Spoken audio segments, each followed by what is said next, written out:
Bismillahirrahmanirrahim. Assalamualaikum warahmatullahi wabarakatuh. Alhamdulillah, segala puji syukur kepada Allah Subhanahu wa taala karena berkat rahmat dan hidayahnya lah, kasih sayangnya kita semua masih dalam keadaan sehat walafiat sampai saat ini. Yang terhormat Bapak Abdul Rahman, Magister Pendidikan selaku dosen Bahasa Indonesia pada mata kuliah Bahasa Indonesia, dan teman-teman H1A yang saya sayangi dan saya kasihi.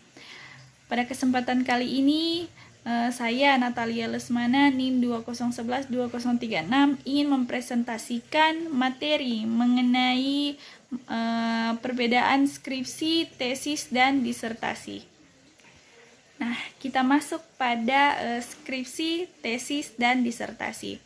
Skripsi, tesis, dan disertasi hasil penelitian lapangan adalah jenis penelitian yang berorientasi pada pengumpulan data empiris di lapangan. Nah, ditinjau dari pendekatan yang digunakan penelitian lapangan dapat dibedakan menjadi dua macam, yaitu penelitian kuantitatif dan penelitian kualitatif. Nah, pengertian kuantitatif adalah suatu penelitian yang pada dasarnya menggunakan pendekatan deduktif-induktif. Nah, pendekatan ini berangkat dari suatu kerangka teori, gagasan para ahli ataupun pemahaman penelitian berdasarkan pengalaman-pengalamannya. Kemudian dikembangkan menjadi permasalahan-permasalahan beserta pemecahannya yang diajukan untuk memperoleh kebenaran dalam bentuk dukungan data empiris di lapangan. Nah, sedangkan penelitian kualitatif adalah penelitian yang dimaksudkan untuk mengungkapkan segala gejala secara holistik konseptual melalui pengumpulan data dari latar alami dengan memanfaatkan diri penelitian sebagai instrumen kunci. Nah, sekarang kita masuk pada perbedaan skripsi, tesis, dan disertasi. Secara umum, perbedaan antara skripsi, tesis, dan disertasi dapat dilihat dari dua aspek, yaitu aspek kuantitatif dan aspek kualitatif. Nah, dari aspek kuantitatif secara literal dapat dikatakan bahwa disertasi lebih berat bobot akademisnya daripada tesis, dan tesis lebih berat dari bobot akademisnya daripada skripsi. Nah, perbedaan skripsi dan tesis perbedaan skripsi, tesis, dan disertasi biasanya tidak hanya dilihat dari aspek kuantitatif. Nah, berikut dikemukakan aspek-aspek yang dapat membedakan skripsi, tesis, dan disertasi, terutama yang merupakan hasil penelitian kuantitatif. Nah, yang pertama yaitu aspek permasalahan.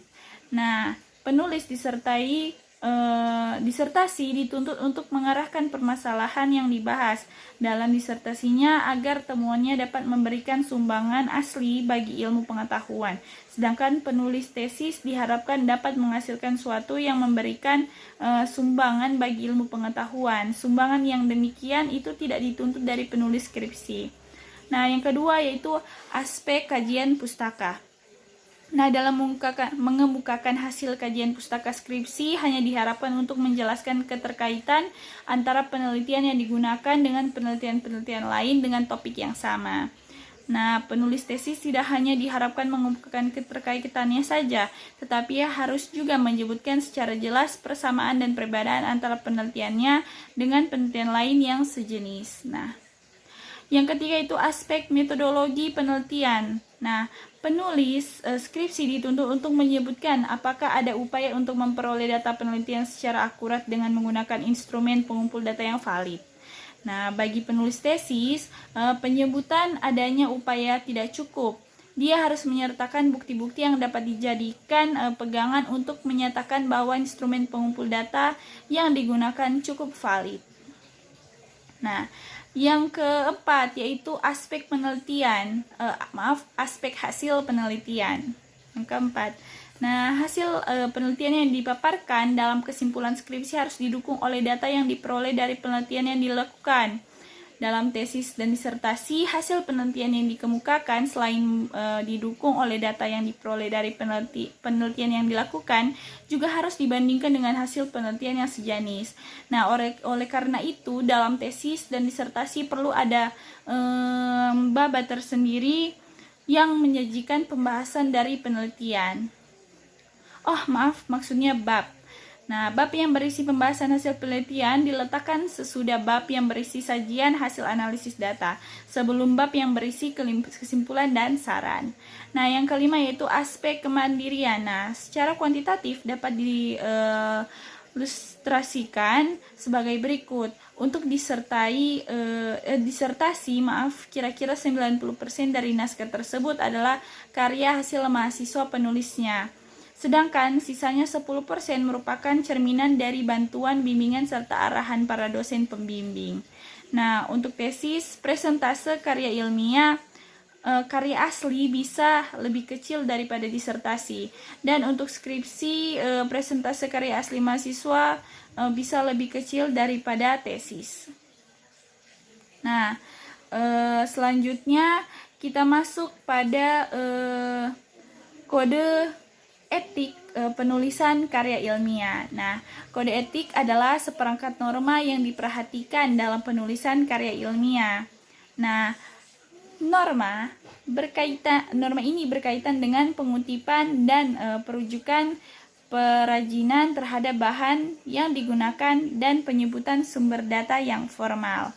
Nah, penjelasannya dalam penulisan karya ilmiah, penulis harus secara jujur menyebutkan rujukan terhadap bahan atau pikiran yang diambil dari sumber lain. Nah, pemakaian bahan atau pikiran dari suatu sumber atau orang lain yang tidak disertai dengan rujukan dapat diidentikan dengan pencurian atau plagiat. Nah, dalam penulisan karya ilmiah, rujukan-rujukan dan mengutip merupakan kegiatan yang tidak dapat dihindari. Kegiatan ini dianjurkan karena perujukan dan pengutipan akan membantu perkembangan ilmu dalam menggunakan bahan dari suatu sumber, misalnya instrumen, bagan, gambaran, tabel. Penulis wajib meminta izin kepada pemilik bahan tersebut.